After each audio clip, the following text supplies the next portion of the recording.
Om Sri Sai Ram. Krishna Krishna Govinda Krishna Gopala Bala Krishna. Krishna Krishna Govinda Krishna Gopala Bala Krishna. Nanda Nandana Bhakta Chandana Ganalola Krishna. नंदनंदना भक्त चंदना गानलोल कृष्ण कृष्ण कृष्ण गोविंद कृष्ण गोपाल बाल कृष्ण सुंदर वदना सरोजनयना राधा प्रिय कृष्ण सुंदर वदना सरोजनयना राधा प्रिय कृष्ण यादव कृष्ण यशोदा कृष्ण सत्यम साई कृष्ण यादव कृष्ण यशोदा कृष्ण सत्यम साई कृष्ण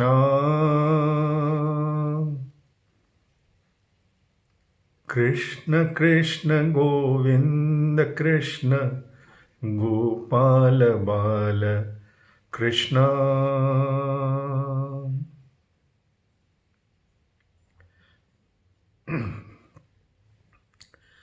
ओम Shri Sai Ram.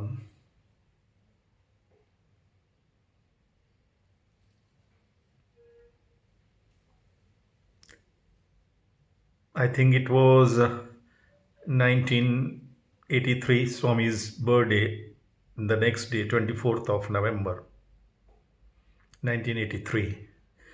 We were sitting in Purnachandra Auditorium. With his grace, I was sitting right in the front row with my son Harshvardhan on my lap. His son. Swami came and he stood in his majestic form. Unusually, his back to the crowd, both his hands at his back, and he was looking at that beautiful paintings of Christ and Buddha, all the beautiful paintings in Purnachandra, as if lost in his divine bliss. I was so close to Swami, I could see Swami's palm and the lines. And we had this hobby, pastime. Little bit we knew about this reading the palms. So just I started because this was a rare opportunity. Swami was very close and his back and his hands at the back, both the hands folded. So I started reading his lifeline and everything just like that. Of course, I knew that he is beyond all this. Suddenly, Swami turns, looks at me, looks at Harshvardhan, my son. Swami had kept his name on that year only. Your son? I said, no, Swami, your son. Take. And he threw something. So I immediately put my palms together and it fell on my lap. Harsha was there on my lap and it fell there. It was this big candy, sweet candy, this big, huge amount. It's a great blessing. One moment before I saw his hands, tried to read his hands, and next moment this Krishna turns around and he gives this gift. Something similar happened suddenly. It was again Dasara of 1993.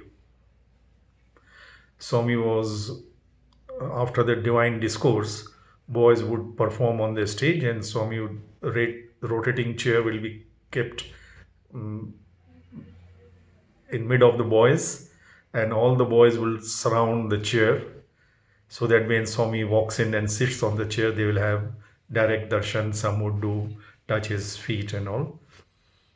Luckily, again for me, of course, I could not sit in the front because all students were there. So I was sitting at the back of Swami's chair. Sitting at his back also is great blessing, isn't it? So I was just sitting. I was not interested. I could not see the drama because Swami, I was sitting right at the back of Swami's chair. But I was looking at his divine hair, beautiful. In between the drama, there was some break for few minutes for the change of the scene.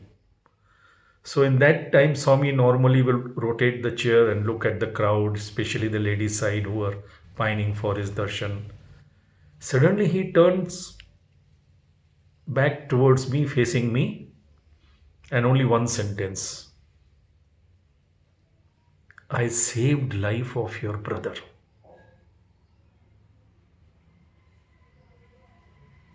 Oh my God. And he turns only one small sentence. He reveals, I saved life of your brother. Immediately after darshan, I ran. I knew my brother was a doctor. He was conducting medical camps, sometimes going to villages, sometimes in Purnachandra, East Prashanti. They had medical camps. He was always participate in that. So I searched for him. Then I called him outside and I told him, Prem, this is what Swami has told. He said, yes, Harish. Before coming here for Dasara, I had a dispute with the staff of, he was superintendent of ESIS hospital, Andheri, near Dharmashetra. So it seems that he had called all the staff who were, of course, like in any government institution, they were corrupt.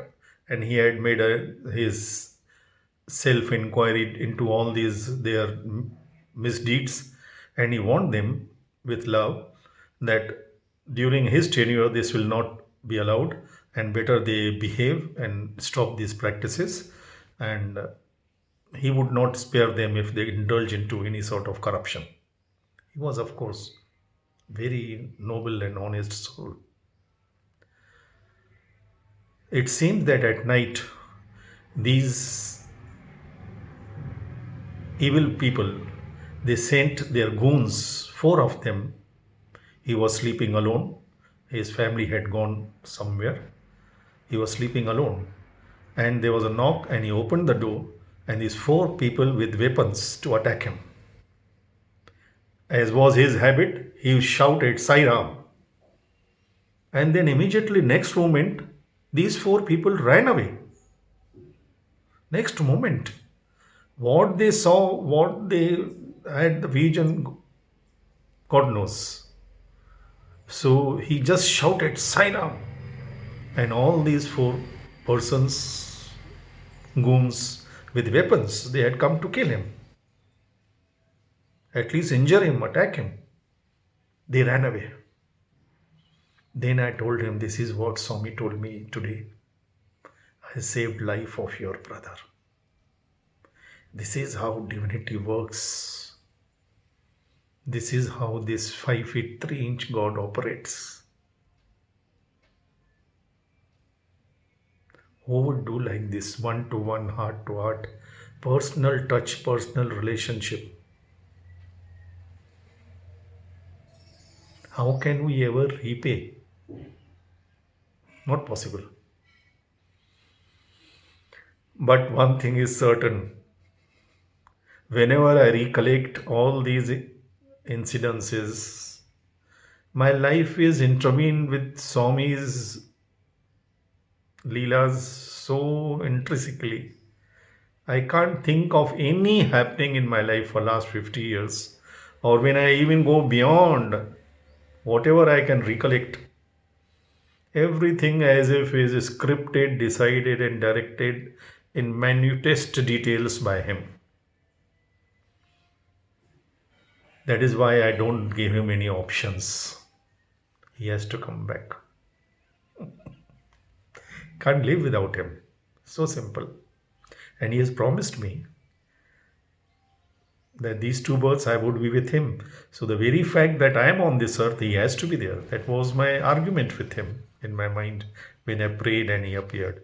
I said, Swami, you can't live without me because I cannot live without you. As simple as that. And when he appeared, I gave him no options. He has to. And he has promised. He has already come. It is like he used to go to Madras, Mumbai, Hyderabad, 10 days in Kashmir, even 1980s. He has gone for his mission. He had declared the many Rishi Munis, saints, they had actually prayed for his descent. Sadhus prayed and I have come. But like a compassionate mother, like we remember Ramayana, Ravana knew that Rama is God, he is Narayana. And he knew if he gets killed by Rama, which he wanted to be, then all the Rakshasas will not get salvation. So he sent all his brothers, sons, his ministers, his soldiers, everybody. He was the last person to go to the war to fight. This God also knows. So first he came here to look after us. He told Kasturiji once, I mentioned in one of my previous talks. Then Kasturiji had this thought that maybe we are great Rishi Munis or sages to be in Swami's proximity. Our mind plays tricks. So he insisted that Swami should reveal to him what was his role play during Rama and Krishna. In his subconscious mind, or maybe in his normal mind also, he possibly was thinking that Swami would tell him that you are my Meera, Shabri or Hanuman. But our God is very smart. He knows how to prick our ego. He said, after all the Rakshasas were killed, and Ravana also was killed, the war was over. So there were few hundreds of Rakshasas who did not come to field to the war because they were there to take care of the queens and the treasure and the palace and everything. They were on security of the palace. So when Ravana got killed and the war was over, so they started crying, wailing. They said, Rama, this is not fair. You have given moksha to all the Rakshasas who were killed either by your arrow, your Lakshmana's arrow, or your even monkey's fight. Your monkeys also had that power. They got all moksha. We are left over. Then Rama promised them, don't worry. When I come in Kali Yuga, you all will live in my proximity. So this God knows how to show us our place. In any case, we are fortunate, even if we are Rakshasas. Because essentially, we all are divine, we are of His image.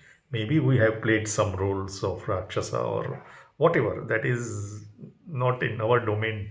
We can't decide.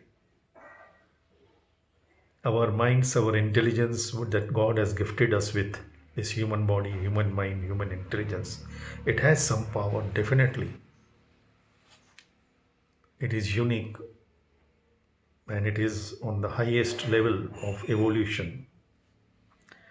It is after going through many births that the soul gets this opportunity to perform as humans. We have to perform as humans, and we have been gifted by this body, this mind, this soul, these emotions, this intelligence, this power of discrimination to perform as humans, be humans, behave humans. We don't have to behave like gods. We are gods, we are divine, but our role play is human. Like Swami says, gold without golden values is unthinkable. So also a human without human values is unacceptable. Whatever else we claim to be or not claim to be, who can deny that we all are humans? At least that much we should be sure of.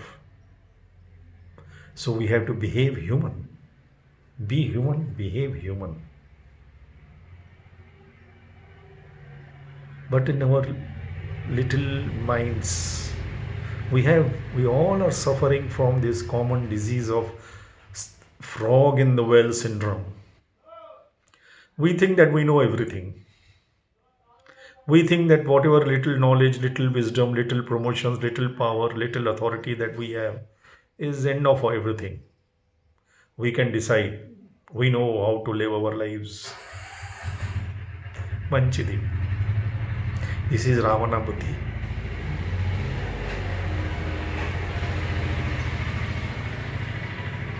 The difference between God mind and dog mind, the Ravana mind and Ram mind is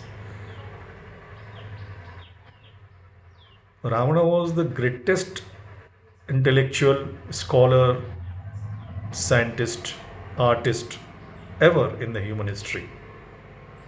He had control over all the five elements. He was the best dancer, the best musician, best artist, best scientist. Yet Valmiki calls him Murkhudu, and so does Swami. Call him a Murkhudu, a foolish person. Because he was also suffering from this disease of frog in the well syndrome. We overestimate our little powers. A Ravana mind knows nothing. Human mind knows nothing. But yet, it claims that it knows everything. Whereas God mind knows everything. But it behaves as if it knows nothing. An avatar reveals and conceals his divinity simultaneously. Rama never revealed his divinity. Krishna never concealed his divinity. But this God reveals and conceals his divinity simultaneously. We have to be in tune with this God. As I mentioned many a times, a faithful dog, a faithful wife, a faithful servant always understand the body language of their master.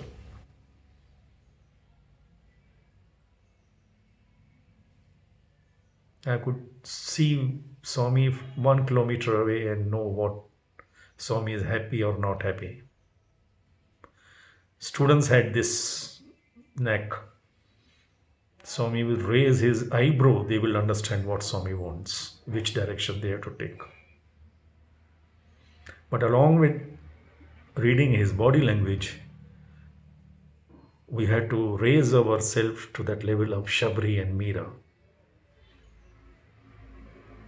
with that enlightened devotion. Our devotions are all half lit, twilight. We see the rope as snake in that twilight. Even our devotion, our love for Swami, our faith in Swami is not fully enlightened. Shabri's devotion was enlightened. So she would never argue with Rama would come to the forest, why he would come, is it scientifically, logically possible? She knew it, she could see it. She had no privilege of having these DPs or photographs of Rama. But she recognized Rama and Lakshmana the moment she saw them. And she waited with patience, without questioning, without doubt. Every day she would clean the path. Every path that would lead to her cottage. And every day she would pluck the fruits and flowers, the fresh ones, the ripe ones for Rama and Lakshmana too. She knew. Meera had no prior knowledge, no interviews, no darshan, sparshan, sambhashan of Krishna, but she knew that is enlightened devotion, enlightened faith. Our faith is borrowed faith, or sometimes, depending upon our little experiences, it is half lit faith. We have to enlighten it with His love. Love Him intensely. There is no intensity. The problem is not that we don't love Swami. The problem is we don't love Him intensely enough, selflessly enough, sufficiently enough, universally enough, fearlessly enough. If we could do that, then we could be the most powerful persons on this earth. Not that political power, there is nothing. Our minds, our hearts will be enlightened with awareness, that constant, integrated, universal awareness. What else do we need in this human birth? The entire purpose of this human birth is to love, to be able to love, and be loved. Nothing else. This accumulation of money, wealth, it is actually stupidity of the highest order. God, as Swami said, I don't have any accountants because I send every soul empty handed, and when I have to call it back, I call it empty handed. What? We waste all our life. Yes, everything has limitations. Our life is a limited company. Our blood pressure within limits is good, 80 by 120. Our temperature is good, 98.4 degrees Celsius. Everything within limits is permissible. But if we cross the limits upside or down, either high BP or low BP, we are gone. So life is a limited company. Our intelligence is limited. Our comprehension is limited. Our mind has limitations. Everything is limited. We should not overestimate, and we should not underestimate the cosmic authority of this Lord. His absolute rights of ownership and doership of the entire creation. He decides, He provides, He directs, He protects. Jai Sai Ram.